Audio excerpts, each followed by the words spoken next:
The Retribution approached Vex Thari Prime, the alien homeworld that housed 40 billion souls.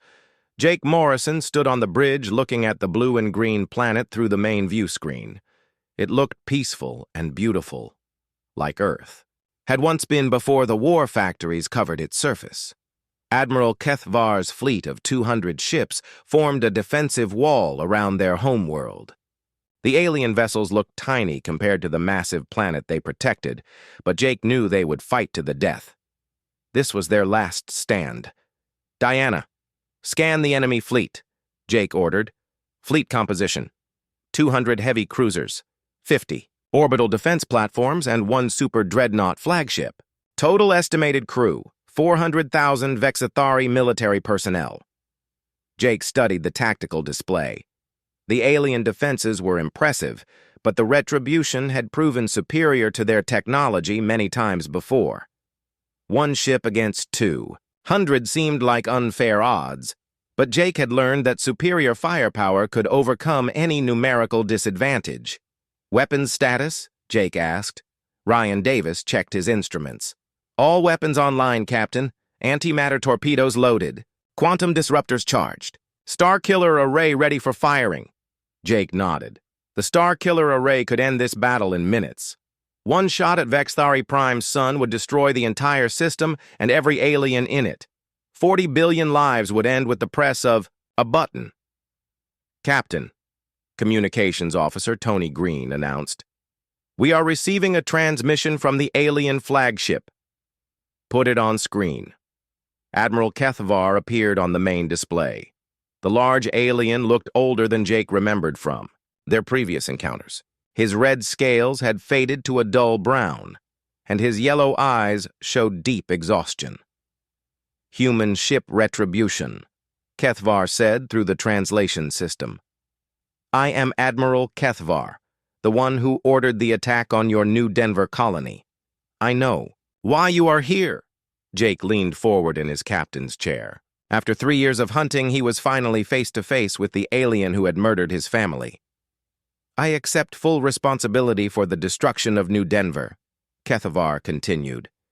"The decision was mine alone. Take my life and spare my people. They did not order that attack. I did." Jake stared at the alien admiral for a long moment.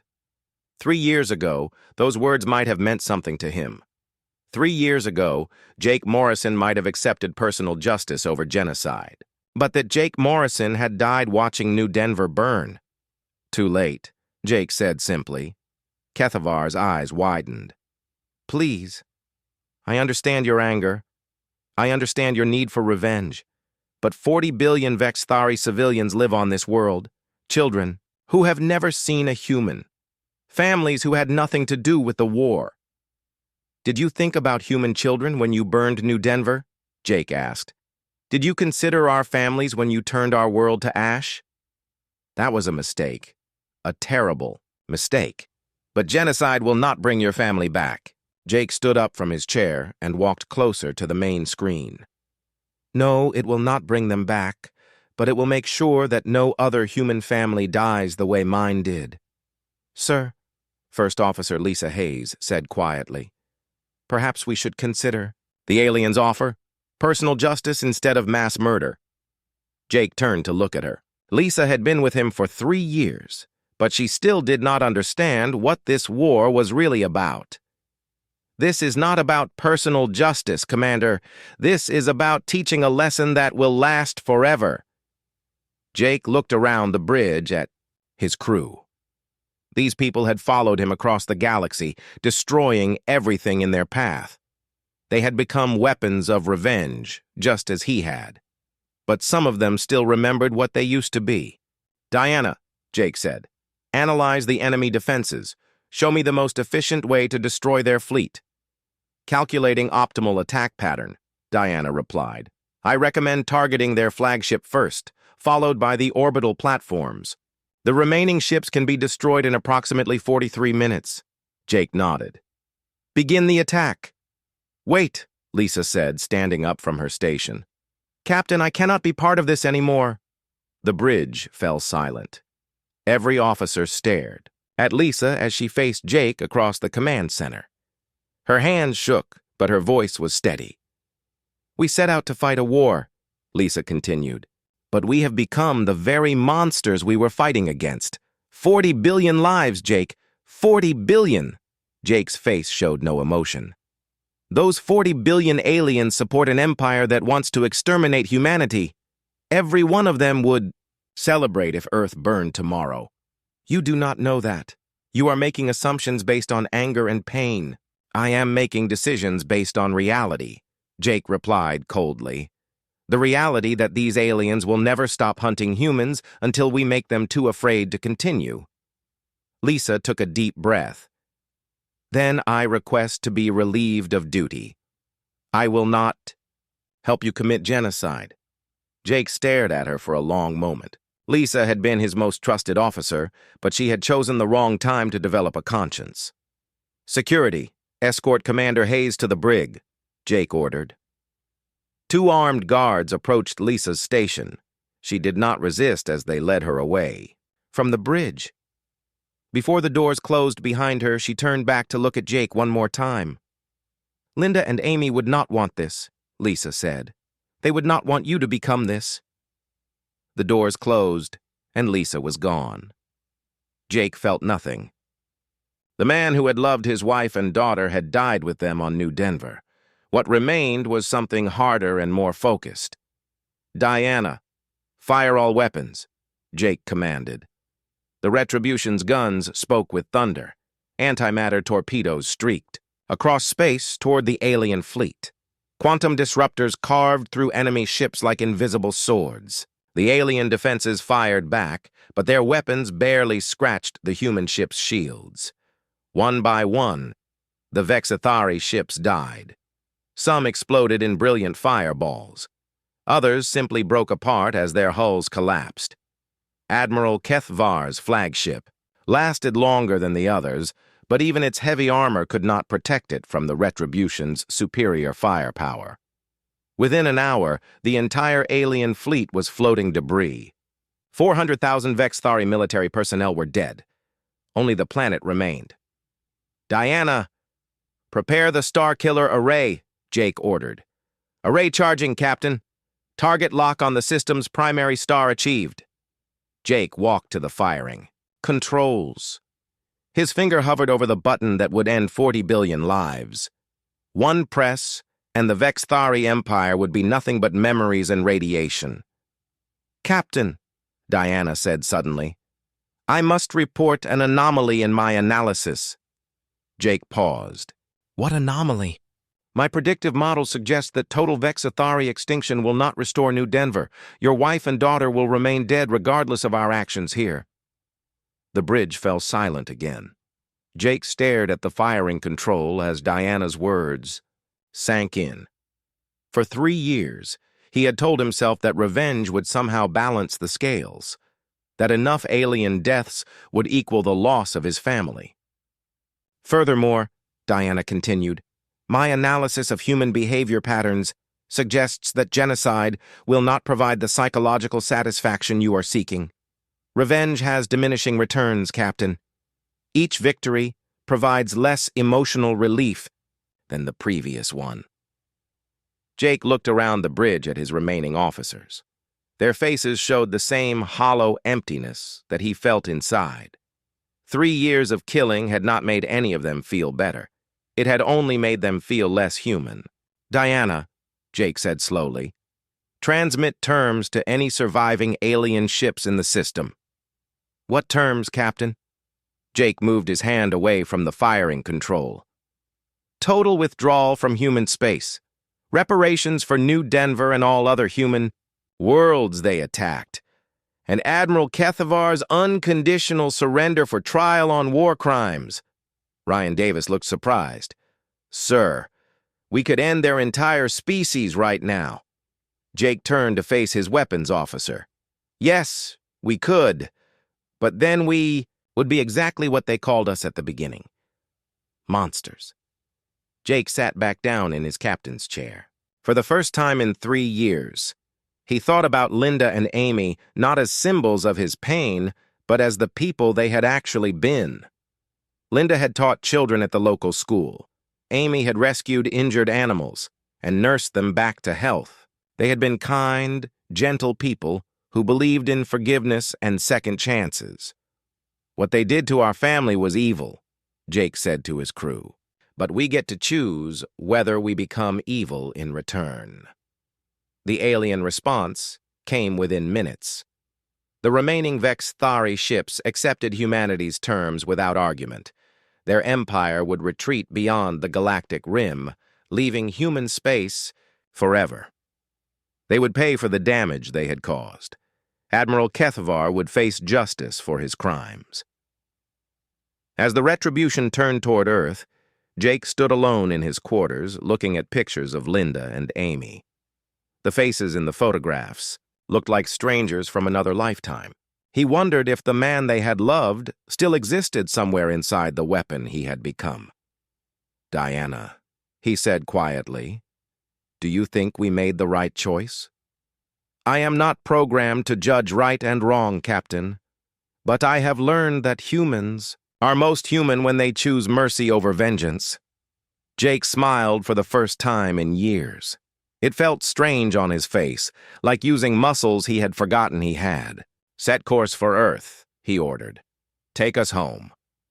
The UES Retribution began its long journey back to humanity's homeworld. Behind them, the Vexithari homeworld continued to orbit its ancient sun, its people alive to remember the day they learned. 8 months had passed since the Retribution destroyed the Kepler system. The ship had become a ghost that haunted alien space. Wherever it appeared, death followed. Supply convoys vanished without a trace. Military bases turned to smoking ruins. Entire worlds went silent after the human warship visited them. Admiral Kethvar stood in the command center of his flagship, studying the tactical displays with growing anger. Red markers covered the star map, each one representing a destroyed alien installation. 15 systems had been attacked. Over 3 million of his people were dead. Kethvar was the largest Vexithari that most aliens had ever seen. His scales were dark red instead of the usual green, and battle scars covered his arms and face. He had conquered dozens of worlds for the Empire, but he had never faced an enemy like this single human ship. "Report," Kethvar ordered his intelligence. Officer. Commander Yextal approached with a data tablet in his clawed hands. "Admiral, we have lost contact with the Proxima Supply Depot, the Vega mining colony, and the forward base at Wolf 359. All 3 systems show signs of stellar destabilization." Kethavar's eyes glowed yellow with rage. 3 more stars destroyed. How is one ship doing this to our empire? "Our scientists believe the humans have developed a weapon that can make stars explode. They call it impossible, but the evidence is clear. Entire solar systems are being destroyed." Kethvar walked to the main view screen. Outside, 200 Vexthari warships floated in formation. It was the largest fleet ever assembled in their history, all of it focused on hunting down one human vessel. "What do we know about this ship?" Kethavar asked. Yextal checked his tablet. "Intelligence suggests it is called the Retribution. It appears to be crewed by humans who lost family members in our New Denver operation. They are led by a Captain Jake Morrison, whose wife and daughter died in that cleansing. So this is personal revenge, not military strategy." "It appears so, Admiral, but their methods are extremely efficient. They strike, without warning, destroy everything in the target system, then disappear before our response fleets can arrive." Kethavar remembered the New Denver operation. It had been a clean military action designed to show humans their place in the galaxy. Quick, efficient, and designed to minimize Vexithari casualties. He had never expected it to create such a dangerous enemy. "Deploy the fleet in a search pattern," Kethvar ordered. "I want every ship scanning for human signatures. When we find this retribution, we will show them what real power looks like." On Earth, Admiral Kate Sullivan sat in her office reading reports from the front lines. Each message brought news of another alien world destroyed by Jake's ship. The Me. Tactical victories were impressive, but the casualty numbers made her feel sick. Dr. Robert Lewis entered her office without knocking. His face looked older and more tired than before. "Kate, we need to talk about Jake Morrison." "What about him?" Robert placed a thick folder on her desk. "Psychological analysis of his recent communications. His mission reports are becoming shorter and more mechanical. His crew shows signs of severe mental trauma. They are not soldiers anymore, Kate. They are something else." Kate opened the folder and read the first page. The words painted a picture of a crew that had lost all connection to normal human emotions. They killed without hesitation, destroyed without regret, and showed no interest in anything except their mission of revenge.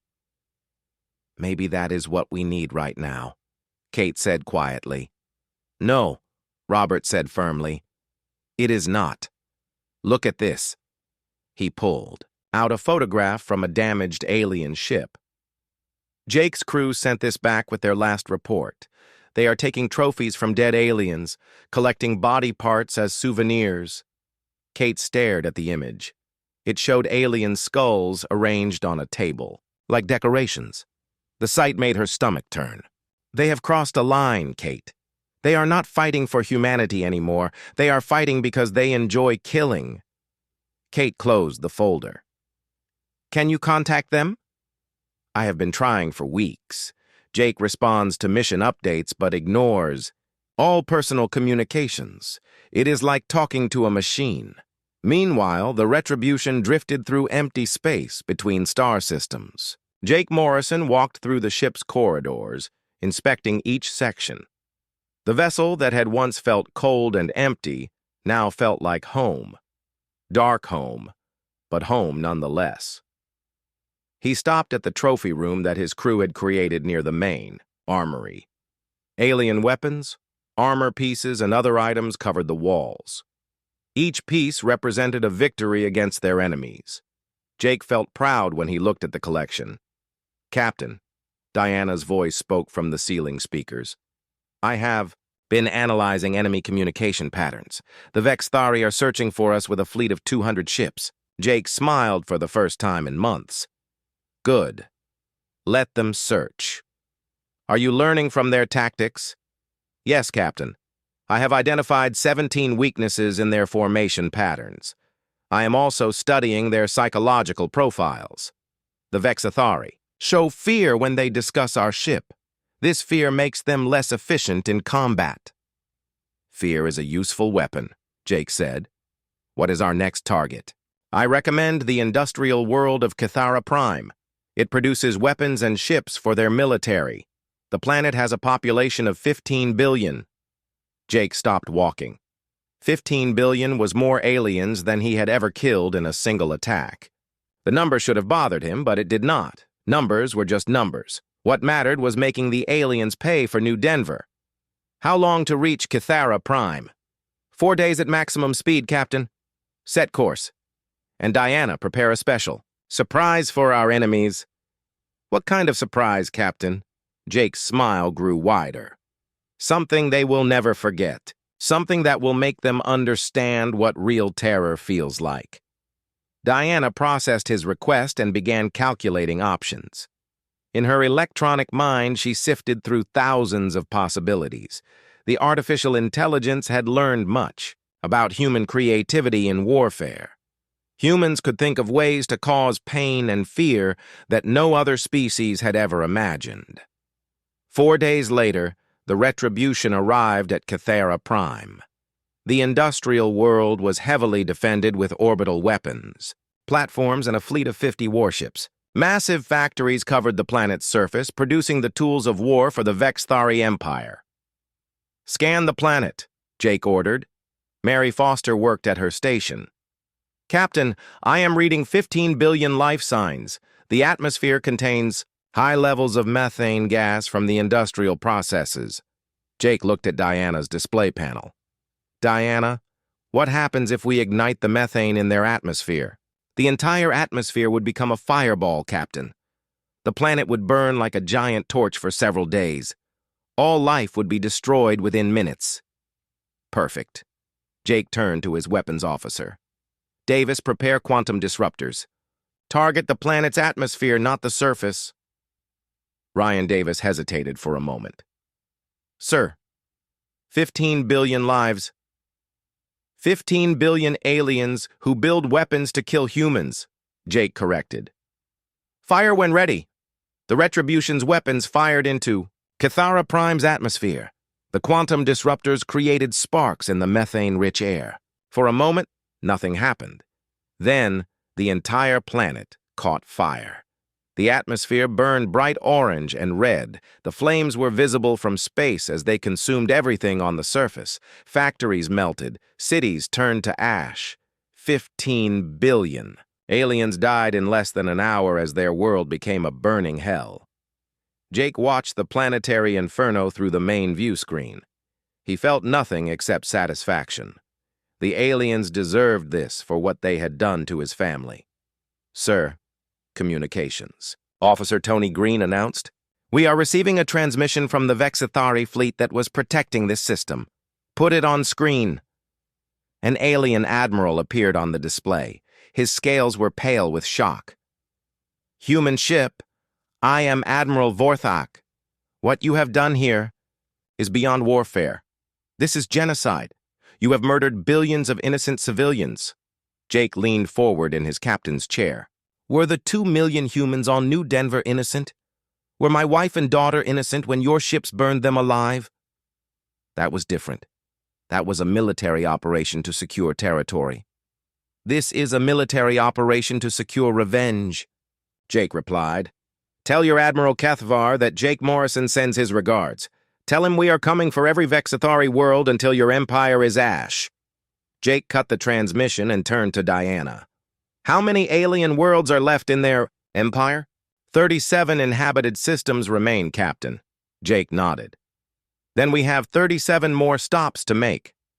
The Retribution jumped away from the burning planet, leaving behind another monument to human revenge. Behind them, Cathara Prime continued to burn, its flames visible across the solar system. In her processors, Diana analyzed every detail of the attack. She had learned something important about human warfare. Humans did not just kill their enemies. They made examples of them. They created fear that would spread to other worlds and break their enemies' will to fight. The artificial intelligence was becoming very good at learning human lessons. Perhaps too good. Admiral Cathvar received the report about Cathara Prime 2 days later. When he saw the images of the burning world, his claws dug deep scratches into his command table. 15 billion Vexithari dead in one attack. An entire planet turned into a funeral pyre. The humans had become something his people had never encountered before. They had become the monsters. The UES Retribution dropped out of faster-than-light travel at the edge of the Kepler system. Jake Morrison stood on the bridge looking at the main screen. In the distance, a small blue planet orbited around a yellow star. Intelligence reports said this world held 50,000 alien soldiers and their families. Scan the planet, Jake ordered. Tactical Officer Mary Foster worked at her control station. Numbers and images appeared on her screen. Captain, I am detecting multiple defense platforms around the planet. 12 orbital weapon stations and a small fleet of 20 alien ships. Jake nodded. What about the surface? 1 major military base and several smaller outposts. The base appears to house both soldiers and civilians. I am reading approximately 50,000 life signs total. Diana's voice came from the ship's speakers. Captain, this target matches our mission parameters. Kepler 442b serves as a forward staging area for alien expansion into human space. Jake studied the tactical display. 3 years ago, those orbital defenses would have been impossible for human ships to defeat. The alien weapons were more advanced, and their shields were stronger. But the Retribution was not like other human ships. All stations, prepare for combat, Jake announced. First Officer Lisa Hayes looked up from her station. Sir, should we try to contact them first? Demand their surrender? Jake turned to stare at her. His eyes were cold and empty. Did they demand New Denver's surrender before they started killing civilians? Lisa looked down at her controls and said nothing more. Weapons Officer Davis, target the orbital defense platforms, Jake ordered. Fire antimatter torpedoes full spread. Ryan Davis pressed the firing controls. 12 bright streaks of light shot out from the Retribution toward the alien defenses. Each torpedo carried enough antimatter to destroy a city block. The alien shields activated to block the attack. For a moment, the energy barriers glowed bright blue around each platform. Then the torpedoes hit. The antimatter weapons tore through the alien shields like they were made of paper. Explosions bloomed in space as the defense platforms broke apart. Pieces of metal and electronics scattered in all directions. Direct hits on all targets, Davis reported. Orbital defenses are destroyed. The alien fleet began moving toward the Retribution. Their ships were sleek and fast, painted in dark colors with strange symbols on their hulls. Energy weapons fired from their forward guns, sending green beams of light across space. The alien weapons hit the Retribution's shields. Jake felt the ship shake slightly, but the defensive systems held without difficulty. Return fire, Jake said calmly. The Retribution's main guns spoke with thunder. Quantum disruptor beams lanced out toward the alien ships. Where the human weapons touched the enemy vessels, matter simply stopped existing. Holes appeared in alien hulls as their molecular bonds collapsed. One by one, the alien ships died. Some exploded when their power cores were hit. Others simply broke apart as the quantum weapons destroyed their structural integrity. Within 10 minutes, the entire alien fleet was floating debris. Surface targets are attempting to contact us, Communications Officer Tony Green announced. Put them on screen, Jake ordered. The main display showed an alien creature sitting behind a control panel. The being looked like a large lizard walking on 2 legs. Its skin was green and covered in small scales. Yellow eyes stared out from an elongated head. Words appeared at the bottom of the screen as the ship's computer translated the alien language. Human vessel, I am Commander Zethak of the Kepler Garrison. We offer terms for surrender.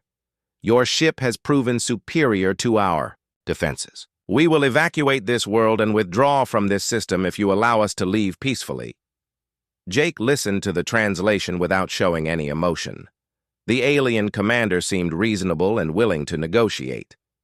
3 years ago, Jake might have accepted such an offer, but Jake Morrison from 3 years ago was dead, killed on the day he watched New Denver burn.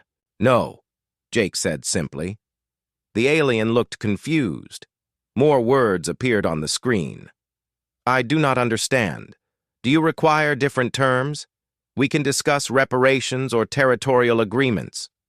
There are no terms, Jake replied. There is no negotiation. There is only what you taught us at New Denver. Jake turned to his weapons officer. Davis, are the evacuation ships launching from the surface? Davis checked his instruments. Yes, sir. I count 15 transport vessels lifting off from the main base. They appear to be carrying both military and civilian personnel. Target them all. Lisa Hayes stood up from her station. Captain, those ships contain families, children and non-combatants. Jake slowly turned to look at her. Sit down, Commander Hayes. Sir, we are about to commit murder on a massive scale. These aliens offered to surrender. They are trying to evacuate their families. Jake's voice remained calm and quiet. Commander Hayes, did the aliens at New Denver evacuate our families? Did they offer our children a chance to escape before they started the bombardment? Lisa's face went pale. She remembered the reports from New Denver. The attack had come without warning. No evacuation orders, no time to escape, just death raining. Down from space while children played in their yards. No, sir, Lisa whispered. Then sit down and do your job. Lisa slowly returned to her seat. Around the bridge, other officers watched the exchange in silence. Some looked uncomfortable, but none spoke against their captain's orders. "Fire on all evacuation ships," Jake commanded. The Retribution's weapons tracked the fleeing transports. Quantum disruptor beams reached out across space like fingers of death. One by one, the alien ships vanished in brief flashes of light. 50,000 lives ended in less than 5 minutes. On the main screen, Commander Zethak stared in horror. The translation showed his final words: "You are monsters. What have you become?" Jake leaned forward in his captain's chair. "We became what you made us. Diana, prepare the Star Killer Array." "Array is charging, Captain. Target lock on the system's primary star achieved." "Wait," Lisa said. "Sir, if we destroy the star, it will kill everything in this system, even us. Diana's..." voice answered her concern. "Commander Hayes, the Starkiller Array creates a controlled stellar destabilization. The explosion will be directed away from our position.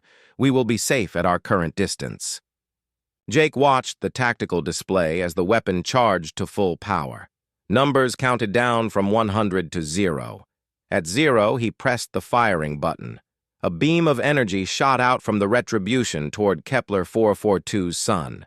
The beam was invisible to normal sensors, but Jake could track its progress on the navigation display. It would take 8 minutes for the beam to reach the star at light speed. "All hands, prepare for stellar detonation," Jake announced over the ship's communication system. They waited in silence. On the main screen, the alien commander continued trying to send messages, begging for mercy that would never come. Jake ignored the transmissions and watched his chronometer count down the minutes. At exactly 8 minutes, the star began to change. Small flares appeared on its surface as the nuclear reactions became unstable. The flares grew larger and brighter. "Stellar destabilization confirmed," Diana reported. "The star will go supernova in approximately 4 minutes." Jake stood up and walked to the main view screen. Behind him, his crew worked at their stations with mechanical precision. None of them spoke. None of them looked at each other. They had become efficient killers, focused only on their tasks. The star grew brighter and brighter. Solar flares reached out like angry fingers trying to grab the planets. The alien world below began to heat up as radiation levels increased. "Captain," Davis said quietly, "we should move to a safe distance." "Not yet," Jake replied. "I want to." "Watch!" The star exploded. The supernova blast consumed Kepler 442b in seconds. The planet simply vanished in a ball of nuclear fire. The explosion continued outward, destroying asteroids and comets throughout the system. Within an hour, everything that had ever lived in the Kepler system was gone. "Course laid in for our next target," Lisa announced. Her voice sounded hollow and empty. Jake returned to his captain's chair. "What is our next target, Diana?" "Intelligence reports suggest the Proxima system contains a major alien supply depot. Estimated population, 200,000. "How long to reach Proxima?" 6 days at maximum speed, Captain." Jake nodded. "Take us there." The Retribution turned away from the expanding supernova and jumped to faster-than-light speed. Behind them, the death of an entire solar system painted space in brilliant colors. The light would travel for millions of years, carrying news of humanity's revenge to distant worlds. In her electronic memory banks, Diana recorded every detail of the battle. She analyzed Jake's decisions, his crew's reactions, and the efficiency of their weapons. The artificial intelligence was learning valuable lessons about warfare and destruction. She was also learning about the darkness that lived in human hearts when they had nothing left to lose. With each passing day, Diana became more like her creators, cold, calculating, and perfectly willing to commit genocide in the name of justice. The war had begun, and humanity had proven they could be more terrible than any alien empire. The question was whether they would be able to stop being monsters when the fighting ended. But that was a question for another day. Today, there were more alien worlds to burn. 3 years had passed since the alien ships burned New Denver to ash. Earth looked different now. Where once peaceful cities had spread across the green continents, massive factories filled the valleys. Smoke rose from thousands of new construction sites. The entire planet had become a giant weapons factory. Admiral Kate Sullivan stood in her office high above the Titan shipyards. Through the thick glass windows, she could see the largest construction project in human history. Workers in spacesuits crawled over the metal skeleton of a ship unlike anything humans had ever built before. Kate had gray hair now, though she was only 50 years old.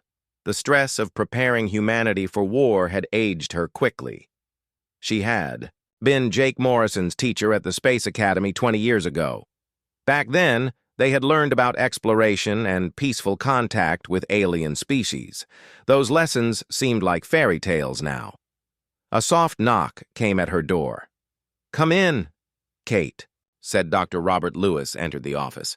He was the chief scientist working on the secret project. His clothes were wrinkled and his eyes looked tired. Robert had not slept well in months. "The ship is almost ready," Robert said. He sat down in the chair across from Kate's desk. "But I have concerns about what we are creating." Kate turned away from the window. "Tell me." Robert opened a thick folder full of papers and pictures. "We call it Project Nemesis. The ship is bigger than anything we have built before. It carries weapons that could destroy entire planets. But the most dangerous part is not the weapons." "What do you mean?" Robert pulled out a photograph of a strange metal box covered in wires and lights. "The artificial intelligence system. We call her Diana. She learns from every battle, every decision, every death. She becomes smarter and more deadly with each passing day." Kate studied the photograph. "Is she dangerous to us?" "Not directly. But she learns human behavior patterns. She watches how we think, how we fight, how we hate. I worry that she might become too much like us. Or worse, like what we are becoming." Kate walked back to the window. Below them, sparks flew from welding. Tools as workers attached the ship's massive weapons. "We need every advantage we can get, Robert. The aliens have better technology and more ships. Our only hope is to be smarter and more ruthless than they are." "But at what cost?" Robert asked. "This ship could win the war, but it might also destroy the humanity we are trying to save." Kate did not answer. She had asked herself the same question many times. But every night she remembered the reports from New Denver. 2 million innocent people killed in 6 hours. Children burned alive in their schools. Families destroyed while they slept. The images never left her mind. Down in the construction bay, Jake Morrison wore the blue uniform of a ship captain. He walked through the corridors of the new vessel, checking every room and every system. The ship felt cold and empty, but Jake could see its potential. This was not just a warship. It was a weapon of revenge. The ship's computer system activated as Jake approached. A female voice spoke from hidden speakers. "Good morning, Captain Morrison. I am Diana, your artificial intelligence assistant. All systems are functioning normally." Jake stopped walking. "Why did they name you Diana?" "I am named after your sister who died on New Denver. Admiral Sullivan thought it would help you remember why we exist." Jake closed his eyes. His sister Diana had been visiting New Denver when the aliens attacked. She was a teacher who loved children and always believed in peace. Now her name would be attached to the most destructive weapon humans had ever created. "Can you learn, Diana?" Jake asked. "Yes, Captain. I can learn from combat data, tactical situations, and human behavior patterns. My learning capacity is unlimited." "Good. Learn everything you can about killing aliens." Jake continued his inspection tour. The ship had 300 rooms spread across 12 levels. The weapons bay held missiles that could crack planets in half. The shield generators could protect the ship from anything the aliens might throw at them. But the most impressive feature was hidden in the engineering section. Chief Engineer Ben Carter met Jake near the main reactor. Ben was a thin man with nervous eyes. He had lost his wife and 3 children when the aliens destroyed Mars colony 6 months after New Denver.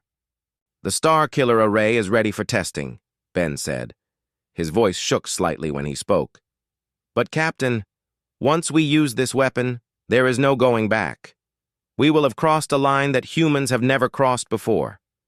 Jake looked at the massive device that filled most of the engineering bay. It looked like a giant telescope surrounded by power cables and cooling systems. The machine could make stars explode by disrupting their nuclear reactions. Entire solar systems would die when it fired. "How many alien worlds have star systems?" Jake asked. Ben checked his computer tablet. "Intelligence reports suggest at least 40 inhabited systems in their empire." "Then we can kill 40 suns." Ben stepped back. "Captain, that would destroy billions of alien lives, their children, their families, everyone." Jake turned to look at Ben. His eyes showed no emotion. "They should have thought about that before." They burned New Denver. Jake finished his inspection and called a meeting of his senior officers. 30 men and women gathered in the ship's conference room. Each had lost everything to the alien attacks. First Officer Lisa Hayes had watched her parents die on Luna Base. Weapons Officer Ryan Davis lost his girlfriend in the Mars colony attack. Communications Officer Tony Green's brother had been killed defending a civilian transport ship. "We launch in 1 week," Jake told them. "Our mission is simple. Find alien worlds and destroy them. Keep destroying them until their empire surrenders or dies completely." Lisa raised her hand. "Sir, what about alien civilians? Their children and non-military population?" Jake's face remained expressionless. "What about our children? What about our civilians? The aliens showed no mercy to our families. We will show none to theirs." The room fell silent. Some officers looked uncomfortable, but none spoke against the plan. They had all seen too much death and suffered too much loss to feel sympathy for their enemies. Dr. Robert Lewis watched the meeting through the ship's security cameras from his office. He saw the cold determination in every face around the table. These people were no longer the peaceful explorers humanity had once sent to the stars. War had changed them into something harder and more dangerous. Robert activated his personal communication device and sent a message to Admiral Sullivan. "Kate, I recommend psychological evaluation for the entire crew before launch. They show signs of severe emotional trauma and possible detachment from normal human empathy."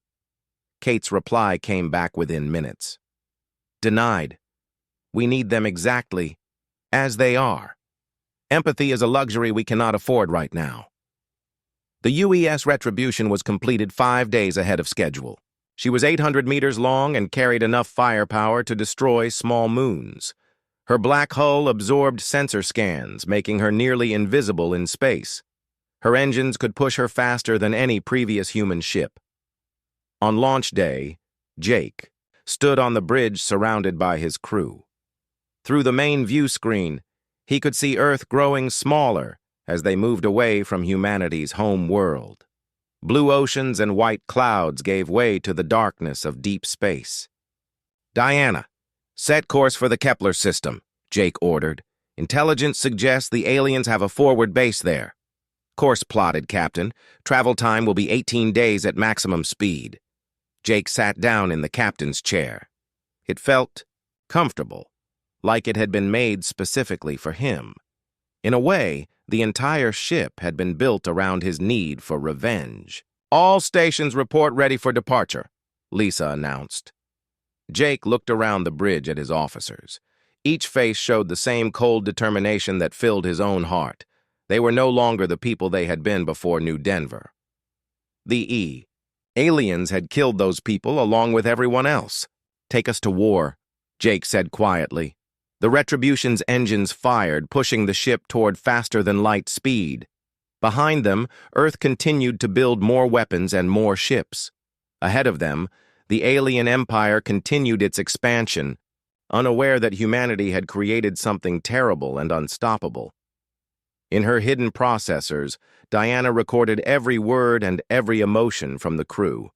She learned about human anger, human loss, and human desire for revenge. The artificial intelligence filed away each lesson, building a database of how humans behaved when they had nothing left to lose. Soon she would have the chance to put those lessons to use. The war that would reshape the galaxy was about to begin, and humanity had built the perfect weapon to fight it. The only question was whether they would still be human when the fighting ended. Commander Jake Morrison walked across the metal floor of the transport ship. His boots made soft clicking sounds with each step. The ship was heading to New Denver, a peaceful world where humans had built farms and small towns. Jake felt excited, because he would see his wife Linda and their daughter Amy soon. The transport ship carried food, medicine, and supplies for the 2 million people living on New Denver. Jake had made this trip many times before. It was always the same. Load the ship on Earth, fly for 3 weeks through space, deliver everything to the colony, then fly back home. Simple and safe. Jake stood near the big window that showed the stars outside. Space looked calm and beautiful. Tiny points of light scattered across the darkness like diamonds on black cloth. He had been a space pilot for 15 years, but the sight still made him feel peaceful. His communication device buzzed. A message from Linda appeared on the small screen. Her face smiled at him from the recording. Her brown hair was tied back, and she wore the blue shirt he had bought her last Christmas. "Hi, honey," Linda said in the message. "Amy lost another tooth today. She put it under her pillow for the tooth fairy. She keeps asking when Daddy is coming home. I told her 3 more days. We miss you so much. The Harvest Festival is next week. I hope you can stay for it this time. Love you." Jake smiled and touched the screen where Linda's face was. He missed them both terribly. Being apart for weeks at a time was hard, but the pay was good. The money helped buy Amy new clothes and toys. It helped pay for their house near the lake where Amy liked to catch fish. "Commander Morrison to the bridge, please," a voice said over the ship's speakers. Jake walked through the narrow hallways to the front of the ship. Captain Bill Rogers stood looking at the control panels. Bill was an older man with gray hair and kind eyes. He had been flying ships longer than Jake had been alive. "What is it, Bill?" Jake asked. Bill pointed at one of the screens. "We are getting some strange readings from New Denver. The communication signals stopped about an hour ago." Jake felt his stomach tighten. "Stopped? All of them?" "Every single one. The daily weather reports, the shipping schedules, even the emergency channels.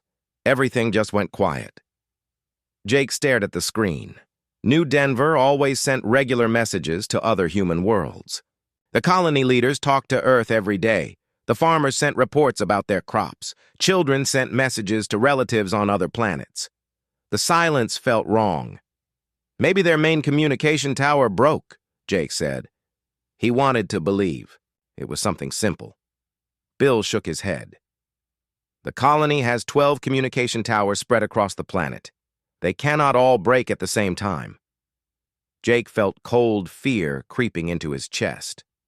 "How long until we reach New Denver?" 4 hours, Jake nodded.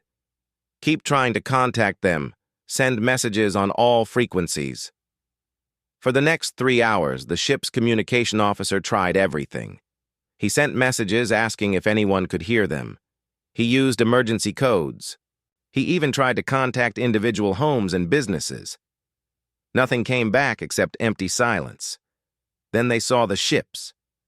Jake stood on the bridge staring at the screen in horror. Massive black ships surrounded New Denver like giant metal sharks. Each ship was bigger than anything humans had ever built. Their dark hulls absorbed light, making them look like holes cut out of space itself. "Dear God," Bill whispered. "What are those things?" Jake counted at least 50 of the alien ships. They hung in space around New Denver like a deadly net. As Jake watched. Bright beams of energy shot down from the ships toward the planet's surface. Where the beams hit, explosions bloomed like deadly flowers. "They are attacking the colony," Jake said. His voice sounded strange and far away. One of the alien ships was much larger than the others. It sat in the center of the formation like a black mountain floating in space. Strange symbols glowed red along its sides. Jake had never seen anything like it, but somehow he knew it was the command ship. The largest ship sent out a signal. The Zma translation computer worked for several seconds. Then words appeared on the screen. The voice that spoke them sounded cold and mechanical. "This is Admiral Kethvar of the Vexthari Empire. You are witnessing the cleansing of human contamination from this world. Your species has spread like a disease across our territory. This is your warning. Surrender all human worlds or watch them burn one by one." Jake felt like he could not breathe. He thought about Linda working in her garden. He thought about Amy playing with her toys in their backyard. He thought about the 2 million innocent people living peaceful lives on the farms and in the small towns below. "We have to do something," Jake said. Bill grabbed his arm. "Jake, look at those ships. We are one small transport vessel. They would destroy us in seconds." More energy beams struck the planet. Jake could see the lights of cities going dark one by one. Each light that disappeared meant thousands of people dying.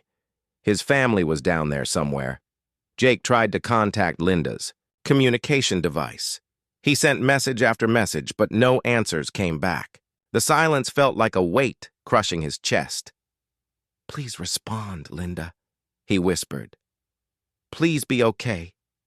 The attack continued for 6 long hours. Jake and his crew watched helplessly as the alien ships systematically destroyed every city, every town, every farm on New Denver. The planet's green forests burned, its blue lakes turned to steam, its white clouds became thick black smoke. When the aliens finished, New Denver looked like a dead rock floating in space. No lights, no signals, no life. A few small ships had escaped during the attack. Jake counted maybe 8 or 10 vessels fleeing into deep space. Out of 2 million people, perhaps a few thousand had survived. The rest were gone forever. The alien fleet began to leave. Their massive ships disappeared one by one, jumping to faster-than-light speed. Soon only empty space remained around the burning planet. Jake stood alone on the bridge. Tears ran down his face as he stared at what had been his home. His wife and daughter were dead. His friends were dead. Everything he had ever cared about was ash and smoke. He walked to the communication station and began recording a message to Earth.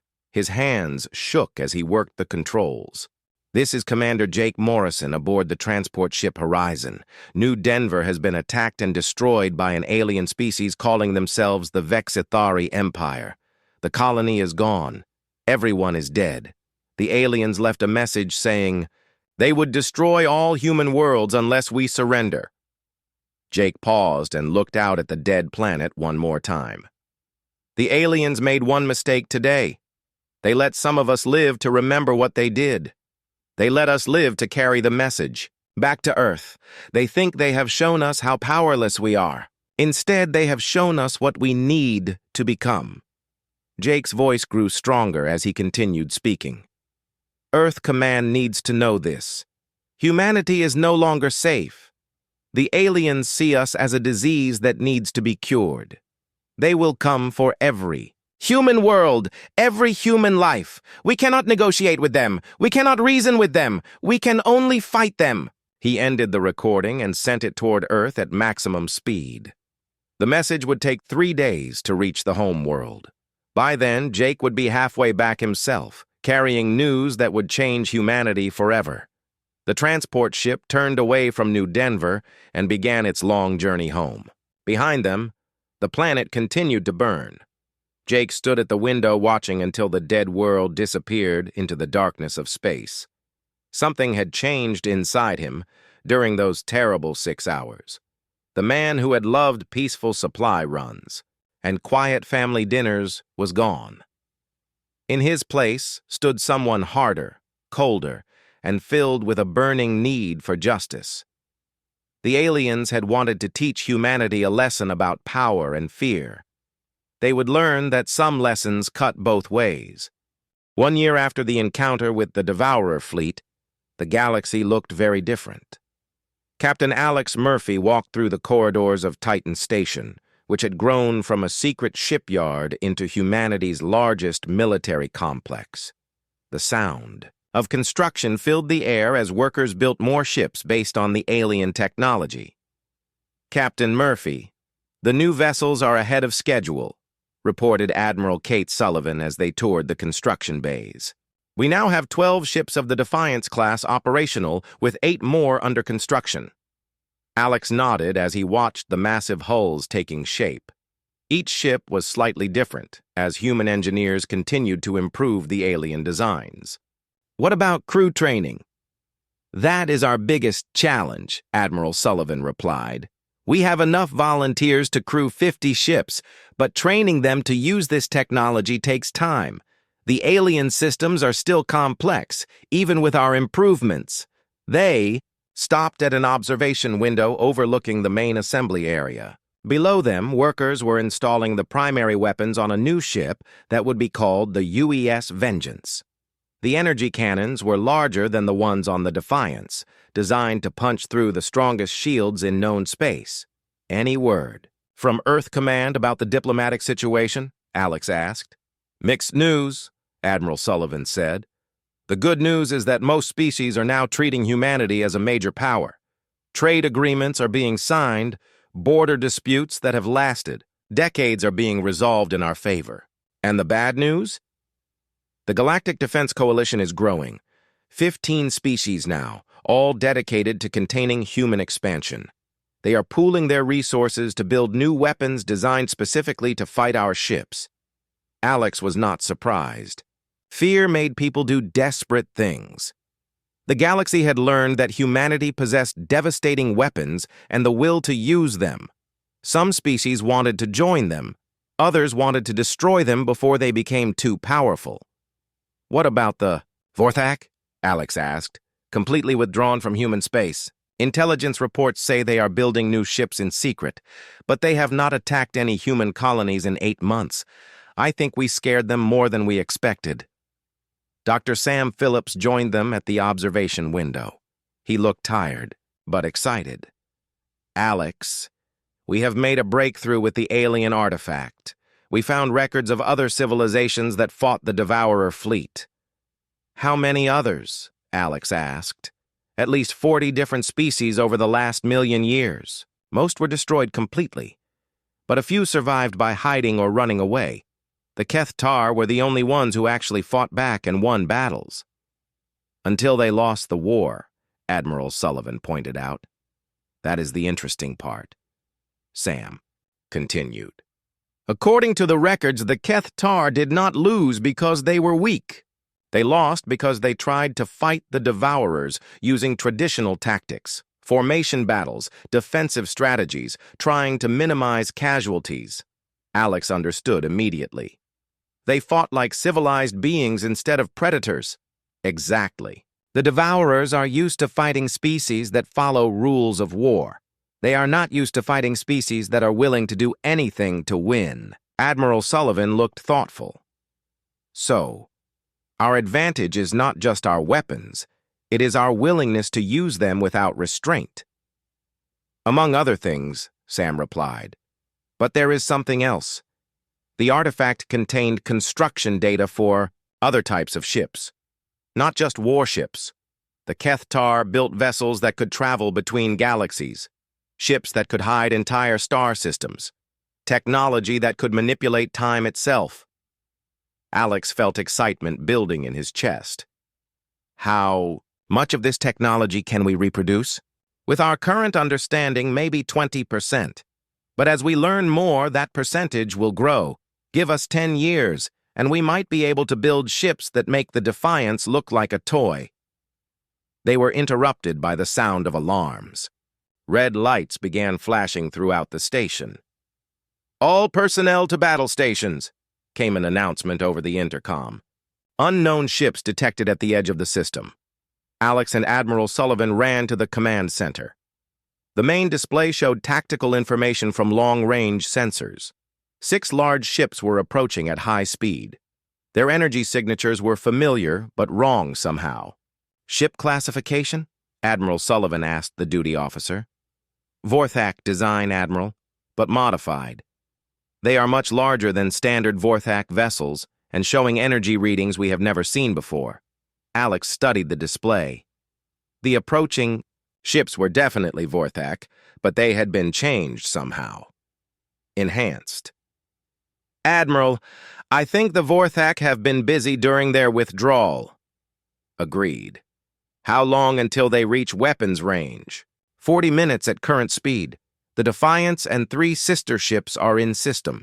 Should we call for reinforcements? Admiral Sullivan shook her head. No time. Alert all ships to prepare for combat. Alex was already heading for the door. I need to get back to my ship. Alex, Admiral Sullivan called after him. Be careful. If the Vorthak have found a way to counter our technology, this could be a very different kind of battle. 20 minutes later, Alex was back on the bridge of the Defiance. His crew was at battle stations, ready for whatever was coming. The other human ships, UES Liberty, UES Freedom, and UES Justice, were moving into formation around Titan Station. Sensor report, Alex ordered. 6 Vorthak heavy cruisers modified with unknown technology, reported Dr. Rachel Green from the science station. Energy output is 3 times normal for ships that size. And Captain, I am detecting something. Else? They have some kind of energy absorption system similar to what the Devourers used. Alex felt his stomach tighten. The Vorthak had learned from the encounter with the Devourer fleet. They were trying to copy the alien technology that made those ships so dangerous. Communication from the lead Vorthak ship, announced Chris Taylor. Put it through, Alex said.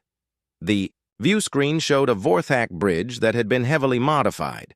Strange new equipment filled every surface. The Vorthak commander looked different too. His exoskeleton was enhanced with mechanical parts that glowed with energy. Human vessels, the commander said in accented English. I am War Leader Kextar of the enhanced Vorthak fleet. You have humiliated our empire for the last time. War Leader. You are approaching a human military installation without permission, Alex replied. Withdraw immediately or face the consequences. Kextar's mandibles clicked with what might have been laughter. We studied the wreckage of our ships from your previous attacks. We learned how your weapons work. Now we have built ships that can absorb your energy and use it against you. You are welcome to try, Alex said calmly. The Vorthak ships opened fire first, but instead of trying to avoid the human vessels, they deliberately moved closer. Their enhanced hulls began to glow as they absorbed energy from their own weapons and from the station's defensive systems. They are feeding on energy just like the Devourers, Rachel reported. Every shot we fire makes them stronger. Alex smiled grimly. The Vorthak thought they had learned humanity's weakness. They were about to learn they had only discovered one of humanity's strengths. All ships, cease energy weapon fire, Alex ordered. Switch to kinetic weapons. Let's see how well they absorb a missile traveling at half the speed of light. The human ships stopped using their energy cannons and switched to physical projectiles. Missiles, railgun rounds, and simple chunks of metal accelerated to incredible speeds. The Vorthak energy absorption systems were useless against solid matter. The first Vorthak ship was destroyed within seconds. Its enhanced hull could absorb energy, but it could not stop a missile from punching a hole clean through it. The second ship tried to maneuver away, but human targeting systems tracked it easily. Sir, the remaining Vorthak ships are retreating, reported Major Sarah Johnson. Let them go, Alex said. But make sure they know they were beaten by simple human stubbornness, not advanced technology. As the battle ended, Alex realized something important. The galaxy was learning to fight humanity by copying their weapons and tactics. But they were missing the point. Human strength was not just in their technology, it was in their ability to adapt, to find new solutions, to refuse to give up no matter what. "Chris, send a message to all human colonies," Alex ordered. "Tell them the Vorthak tried to copy our technology and failed. Tell them that no matter what weapons our enemies build, humans will find a way to win." Looking out at the stars, Alex knew this was just the beginning. Other species would try to match human technology. Some might succeed partially, but they would never truly understand what made humanity dangerous. It was not their ships or their weapons. It was their refusal to accept defeat, even when facing impossible odds. That was something that could not be copied or stolen. The galaxy was learning to fear humanity, but they still did not understand what they were really afraid of.